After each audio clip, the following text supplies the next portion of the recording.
President Trump's longtime teleprompter operator will not be behind the screen at tonight's speech. The White House says he's been put on unpaid administrative leave after being accused of placing bets on the president's speeches.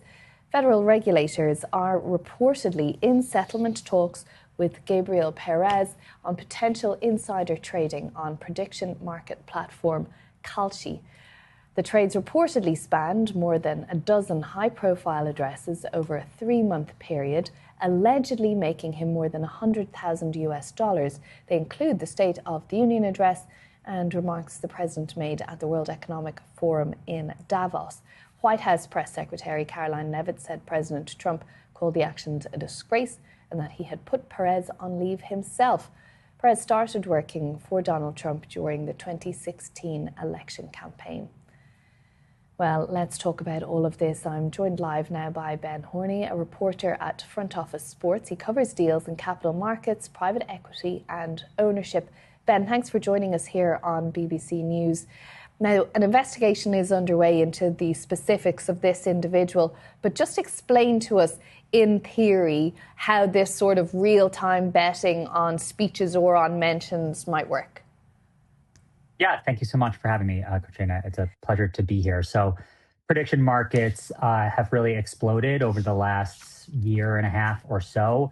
One of the things that you can do on these platforms, it's called mention markets. So that's what this person, Gabriel Perez, is accused of doing. It's alleged that he was putting money on what terms President Trump would say in his speech. So you can bet on things like, will Trump say the word massive? Will Trump say the word monkeying? Will Trump say the word biochem?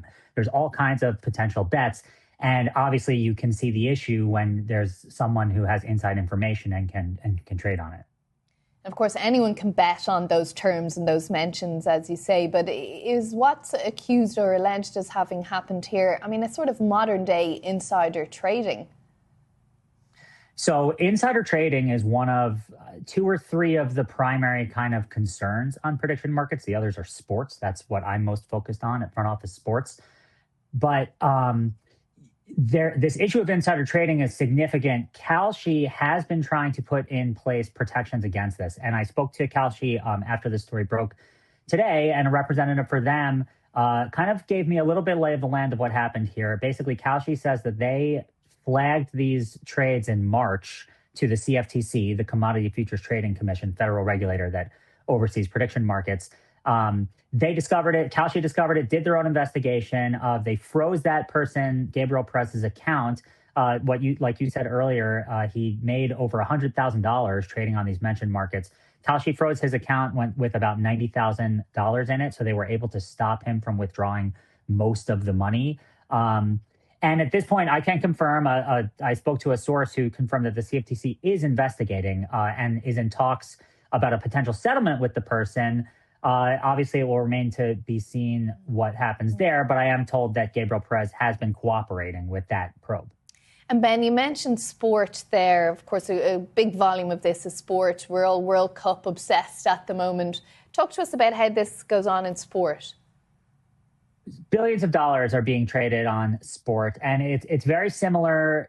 I mean, it's very, very, very similar to traditional sports betting. The key difference in why this has become such a hot topic is that prediction markets are regulated at the federal level, where traditional sports books like FanDuel and DraftKings and whatnot are regulated on a state-by-state basis. So there's only 40 or so states that allow, online sports betting. Companies like Kalshi and Polymarket came onto the field, and suddenly you can do what is essentially betting on sports in all 50 states. Now, the platforms argue that there's a technical distinction. On sports books, you're betting against the house. So the DraftKings and the FanDuels of the world, they make money if you lose. On Kalshi and Polymarket and the like, they are taking small transaction fees for each trade. So they're not necessarily making money whether you win or lose. And they would claim that you're not betting against the house. Although, again, there's layers to this and we don't have, 4 hours to talk. Indeed, we don't. We have just about a minute, Ben, but just one last brief question, if you can. What is the regulation position around all of this? So right now, the platforms are arguing, and the CFTC as well, is arguing that this falls under federal jurisdiction. This is a question that will eventually be answered probably at the Supreme Court level. There's over 20 cases winding through the various jurisdictions throughout the U.S. court system. A lot of them are over whether it's sports event contracts, that's what it's called when you do the sports betting on these platforms, are allowed under federal law, or whether they need to be regulated under state law. The Supreme Court could potentially take that up as soon as next year, but that's also kind of speculation. People don't really know. But yeah, the expectation is the Supreme Court is going to be needed to kind of offer some clarification on whether this is allowed and whatnot. Okay, we'll keep an eye on that. Ben Horney, reporter at Front Office Sports, thanks for joining us here on BBC News.